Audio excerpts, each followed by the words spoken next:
दोस्तों नमस्कार। मैं इस समय महाराष्ट्र के दौरे पे हूँ।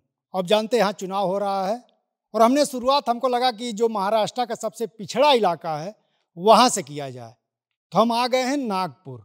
और नागपुर जो इलाका है पूरा आसपास का, इसको विदर्भ रीजन के तौर पर जाना जाता है।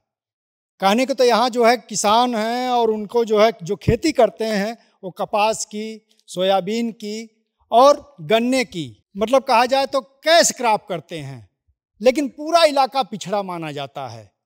हम देखिए इस समय अमरेड जो एक स्थान है, अमरेड विधानसभा क्षेत्र भी है, उसी के एक गांव में खड़ा हूं और यहाँ के किसान भी जो है करीब 1100-1200 आबादी है, वो कपास की खेती करते हैं, सोयाबीन की खेती कर चुके हैं। वो फसल अभी कटी, उसके बारे में बताएंगे। लेकिन अभी आप देख रहे होंगे ये कपास की खेती है।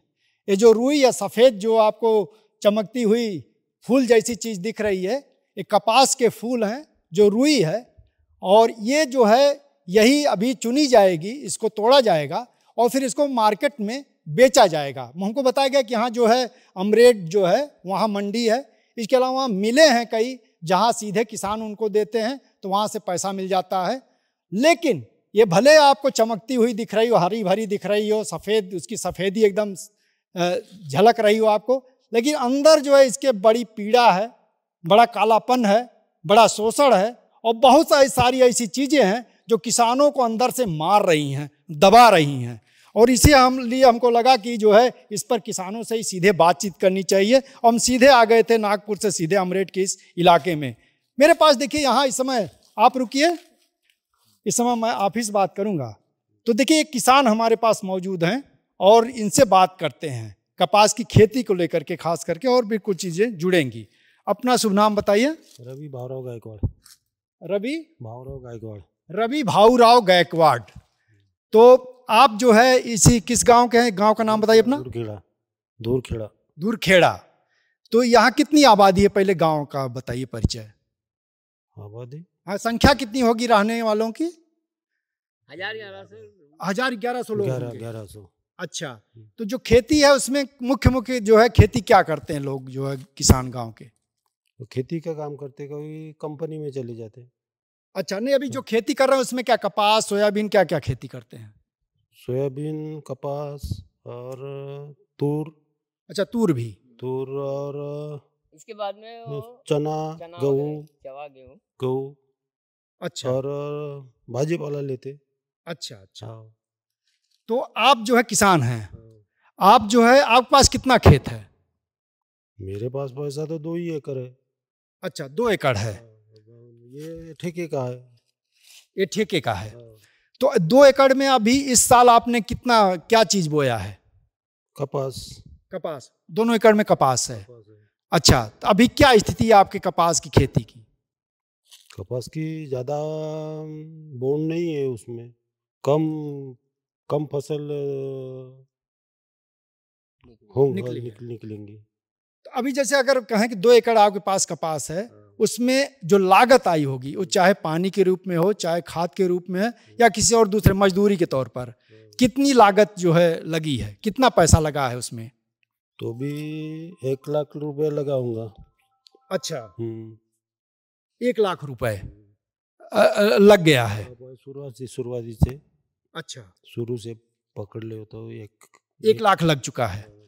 और अभी जब आप बेचेंगे, अभी जो रेट है, रेट कितना है उसके बारे में बता पाएंगे? अभी मंडी जब खुली है तो न्यूनतम रेट कितना है? 7,100 था पहले, अभी कम हो गया। हाँ, मतलब क्या 6,000 कुंतल कुछ हमको बताया गया? हाँ, तो अभी हो गया ना, कम हो गया ना, अभी 6 हो गया ना। तो 7,000 से 6,000 क्यों हो गया एकाएक? वो पता नहीं क्या कैसे कम हो गया। तो कापूस तो अच्छा है, पहले शुरू का कापूस तो अच्छा से रहता। अच्छा, तो भी भाव कम किए, तभी भाव कम हो गया है। हाँ।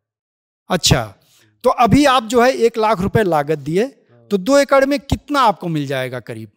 क्या जो कितना पैसा जो है बेच करके, ये कपास रुई बेच करके कितना पैसा मिल जाएगा आपको अगर 6,000 रुपए की लागत रही तो भी बराबर होगा। हाँ, लागत बाकी का ऊपर का नहीं निकलेगा, लेकिन बराबरी में चले जाएगा। नहीं, ये 1 लाख से कुछ तो ज्यादा होगा कि 1 ही लाख में बिकेगा? भाव ज्यादा मिलेगा तो तो भी पैसा हो हो जाएगा। जा होएगा, नहीं तो भाव इस अच्छा टाइम आप, है। हाँ आप हाँ। जरा आप आइए, आप शामिल होइए। आप शुभ नाम अपना बताइए। यशवंत कौरू जी कामड़े। अच्छा, आप भी इसी गांव के हैं? हाँ। अच्छा, इधर इधर पीछे आए जिससे। हाँ, तो अभी ये जो बता रहे थे हाँ कि कपास की खेती जो है वो कर रहे हैं और फिर यहाँ जो है ले जाएंगे अमरेड में बेचने। अभी जो रेट है 6,000 रुपए। और 6 से 7 तक। अच्छा, तो अभी जो रेट है पहले इसके बारे में हमको बताइए। हाँ। ये रेट कितना अभी तक रहा, इससे ज्यादा भी रहा है क्या, कितना होता है और कम है तो क्यों, क्या वजह रही इसकी? वो क्या है, गए साल में 8-9 तक गया था। अच्छा फिर वो कपास जैसे उसकी क्वालिटी कम हो जाती है, अच्छा।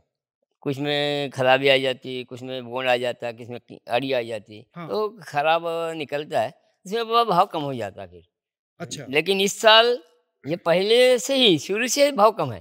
और अच्छी खेती है तो भी, तो भी अच्छा यानी- कपास है तो भी। ये देखो ये कितने बढ़िया कपास है ना, इसमें कुछ खराबी नहीं है। हाँ हाँ फिर कुछ दिन के बाद में अगर खराबी हो गई तो ठीक है। हाँ। लेकिन अभी इतना सब अच्छा रहने के बाद में भी 6-6,500 रुपए से क्या मिलेगा? ये कुंतल है, 6,000 रुपए कुंतल। मतलब रुई रुई समझिए तौली जाएगी। हैं? रुई और कपास वो यानी ये तो मुफ्त में समझिए बेच रहे हैं फिर हाँ, और किसान। क्या, इसी से काश्तकारों को नफा नहीं हो रहा, कुछ भी नहीं, लागत नहीं निकाल रही कहीं कहीं। तो फिर क्यों खेती कर रहे हैं, क्या हो रहा है, कैसे चल रहा क्या है जीवन? करते हैं, इस साल नहीं हुआ तो अगले साल आएगा, अगले साल आएगा, फिर आएगा, ऐसे करते करते खेती क्या करेंगे, खेती बेच डालेंगे। मतलब कोई दूसरा विकल्प दिख ही नहीं रहा, हाँ, मजबूरी में खेती कर। मजबूरी में खेती कर रहे हैं। अब क्या करें, कुछ तो करना ही है ना, हाँ हाँ कुछ तो करना ही है। अब ये हमको लगता है कि नहीं भैया अभी 6,000 है, कुछ दिन के बाद में 7,000 हो जाएगा, 8,000 हो जाएगा, कम से कम 10,000 तक अगर मिल गया तो काश्तकारों को समाधान होता है। तो 10,000 कभी मिला था, मिलता था? वो एक बार ही मिला था, 9,000 क्या, 9,000 तक वो एक ही बार मिला था। एक बार। फिर वो कम कम हो चुका है। अच्छा, 10,000 मिल जाए तो उसमें एक लेवल का कहिए तो उनको फायदा हो जाएगा। हो जाता है। अच्छा, हम्म, लेकिन वो एक ही बार मिला कह रहे हैं। और क्या, और अब तो लगातार गिरता जा रहा है, गिरता 7 से जा 6 रहा 6 है। हो गया। अब 6,000 6,500 रुपए से क्या क्या मिलेगा काश्तकारों को? तो ये जो इलाके में तो बताया जाता है, जैसे महाराष्ट्र में खास करके कोऑपरेटिव खेती चलती है, यहाँ किसान पूरा एकताबद्ध होते हैं, संगठन उनका मजबूत होता है, तो कोई ऐसा दबाव नहीं बनाया जा पा रहा है सरकार के ऊपर? नहीं, इधर के साइड में महाराष्ट्र के अंदर यानी हमारा एरिया महाराष्ट्र में मतलब इधर में आता है, इधर में एकता नहीं है, सही देखी जाए तो। वो उधर के साइड में जो है अमरावती से उस पर, तो उधर में एकता रहती है, तो उन लोगों को कैसा तो भी वो ये करते हैं। अच्छा, खास यानी सरकार के ऊपर दबाव लाता है। इधर के काश्तकार एक नहीं होते क्योंकि गरीब आदमी है, क्या करेंगे वो, ऐसा है। मजदूरी नहीं पुराती। ये देखो अभी 400 रुपये मजदूरी दी आपको, जब मैंने वो सोयाबीन बताया, कैसी है सोयाबीन, एकदम खराब हो गई, फिर भी 400 रुपये मजदूरी देना पड़ा एक भाई को। ये सोयाबीन बता जरा आपकी खराब हो गया, तो वो वजह क्या रही उसकी?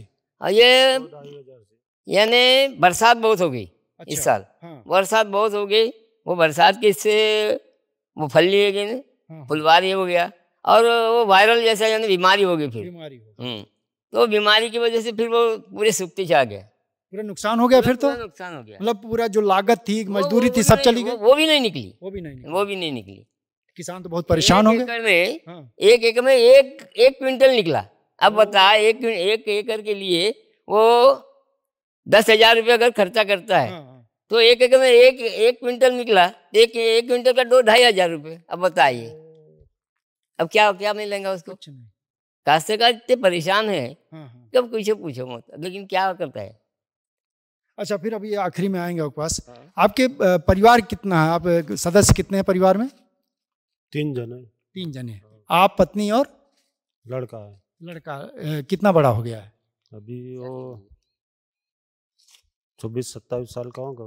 अच्छा, 27 साल। तो वो क्या पढ़ा कुछ? कंपनी में चले जाता। कंपनी में चला गया। यहाँ किस कंपनी में क्या करता? टाटा में वो लोहे का काम करता। अच्छा, लोहे का। हाँ, तो मजदूरी करता है। मजदूरी करता। तो कितनी उसको वहाँ से कितना आमदनी हो जाती है? तो अभी क्या 500 रुपये रोज देते। 500 रुपये रोज। अच्छा, मजदूर यहाँ खेती करते हैं, मतलब खेत में रहते हैं 400 और कंपनी मिल रहा है तो 500 रुपये। बस 100 रुपए का फर्क। 100 आना रुपये। जाना हमको लगता है उस ऊपर से होगा ये। हैं? हाँ, आना जाना लगता ना। अच्छा, हम्म। ये लोग किसान अपने बच्चों को कुछ पढ़ा पाते हैं, अलग से सोच पाते हैं उनके बारे में? हाँ करते हैं ना, ये सबको लगता है कि अपना लड़का अच्छा होने को ना। हाँ हाँ। कुछ लोग पढ़ते हैं, कुछ वो अच्छे पढ़ रहे हैं, अच्छा। यहाँ तक कि वो पढ़ते हैं हाँ फिर नौकरी के अभिलाषा देखते हैं, हाँ हाँ फिर जब नहीं निकला तो कंपनी जाते हैं, कहीं मजदूरी। मजदूरी से जाते हैं, क्या करेंगे। हाँ, सही बात। ये कंपनी जो निकली है हमारे गांव के पास हाँ, में, हाँ। तो वहाँ पे सब पढ़े लिखे लड़के हैं। ओ, हाँ, लेकिन वो कंपनी में जाते हैं, बेचारे मजदूरी कर रहे मजदूरी हैं, करते हैं। मजदूरी कर रहे हैं। पढ़े लिखे लोगों को पढ़े मजदूरी लिखे करना। मजदूरी कर रहे हैं। ओ। अच्छा, ये हमको अब आखिरी में आपसे, मैं क्योंकि आपसे बात कर रहा हूँ तो आपके बारे में भी थोड़ा जान लेना चाहता हूँ। आपने कहा कि आपने खेती बेच दी अपनी। हाँ, कितनी खेती थी आप? मेरे वहाँ 6 एकड़ थी। 6 एकड़ खेती थी 6 आपके एकड़ पास? खेती थी। उसमें भी इसी तरह कपास और ये सब खेती वो कपास से नहीं होता था, क्योंकि वो ऐसी है एंडर बेडर अच्छा, थी। ऊपर नीचे? हाँ, ऊपर नीचे थी, वहाँ पे पानी का ये सोर्स नहीं था। सोर्स नहीं था। जब अगर पानी गिर गया तो एकदम पानी जमा हो जाता था, ओह। पानी नहीं आया तो ये खेती सूख जाती थी। अच्छा, मजबूरी में भी बेचना मजबूरी पड़ा? में बेच डालना पड़ा, बेच डालना। और क्या, वहाँ पे उत्पन्न नहीं होता था ना। ओ, तो फिर उसके बाद आपने क्या सोचा? मतलब ये तो बहुत वैसा फैसला रहा होगा, मजबूरी में लिया गया। हाँ, मजबूरी में क्या करते, अब लड़के बच्चे अपने अपने काम से लग गए, मजदूरी कर रहे। अच्छा, मजदूरी का। और अब खेती का जो भी पैसा है हाँ हाँ, उसके हिसाब से चला रहे हम। चला आ रहा हाँ, है। हाँ, समझ। उसके ब्याज आता है, थोड़ा सा समझ। ये हो जाता है। अच्छा। अब अपनी उम्र ही नहीं रही खेती हाँ, करने की, हाँ। तो अब क्या करते, रिटायर जैसे हो गए। तो ऐसे में अगर आपसे पूछा, आप दोनों लोग से मैं एक आखिरी सवाल पूछूंगा हाँ। कि जो स्थितियां हैं, हाँ, जैसे आपने तो खैर खेती मजदूरी में बेच दी, हाँ, मजबूरी में बेच दी, हाँ। सॉरी। ये जो किसान अब करेंगे क्या? मतलब रास्ता क्या है, क्या सोच रहे हैं? रास्ता क्या है ये, अगर ऐसी हालत रही हम्म, तो सभी को खेत बेचना पड़ेगा, बेचना पड़ेगा। बेचना पड़ेगा। कई लोगों ने अपने बैल बेच दिए, बैल बेच दिए, मजदूरी से लग गए। हाँ चलो ऐसे खेती में डाल देते, निकाल देते कुछ उत्पन्न। हाँ हाँ अगर ऐसी परिस्थिति रही तो काश्तकारों को क्या पुराएगा। हाँ हाँ, 10,000 लगाएंगे और 2,000 कमाएंगे तो कैसा जमेगा, कहाँ से लाएंगे पैसे, सही है कि नहीं, सही बात। कैसे कहाँ से लाएंगे। इसलिए वो आखिर में उनको अपनी खेती बेचना पड़ेगा। वही एक आखिरी रास्ता दिख बस, रहा है। और क्या करेंगे, दूसरा रास्ता है नहीं। तो अब क्या, जैसे अब जो स्थितियां हैं, जिस तरह से आप लागत लगा रहे हैं और दाम भी नहीं मिल रहा है, तो क्या सोच रहे हैं, इसको जारी रखेंगे खेती? वैसा तो चालू रखेंगे खेती। अभी क्या काम कौन सा करेंगे अब? अच्छा, हाँ, करना तो कोई विकल्प पड़ेगा। ही नहीं है। नहीं, अभी भाजी पाला निकालेंगे फिर धूप काले में।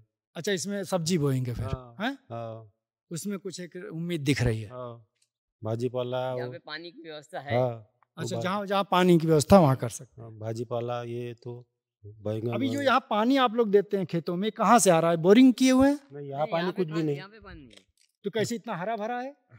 अब ये पानी अभी तक गिर रहा ना, अच्छा, पानी गिर रहा है। पानी गिर रहा है ना अभी, अच्छा। इसीलिए ऐसे, नहीं तो अभी तक तो वो सूख गई होती।